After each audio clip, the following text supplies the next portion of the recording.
कि याद में हम तोरे पियर मारो हियौ छौरी, अगे याद में हम तोरे पियर मारो हियौ छौरी, तहकिया लेके कोरावा लोरावा ढारो हियौ छौरी, तहकिया लेके लोरावा कोरावा ढारो हियौ छौरी, लेके सिगारेटवा तिलावा जारो हियौ छौरी, अगे लेके सिगारेटवा तिलावा जारो हियौ छौरी, तकिया लेके लोरावा कोरावा ढारो हियौ छौरी, तकिया लेके लोरावा कोरावा ढारो हियौ छौरी।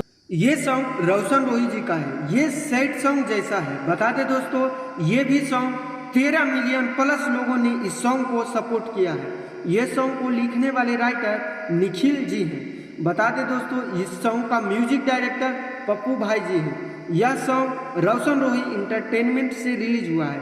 आप लोग इस सॉन्ग को एक बार जरूर सुने और अपना प्यार दुलार जरूर दें। बता दें दोस्तों, इसी प्रकार से भोजपुरिया से जानकारी पाने के लिए हमारे चैनल को सब्सक्राइब करें और नए नए वीडियो पाने के लिए हमारे चैनल से जुड़ें। धन्यवाद।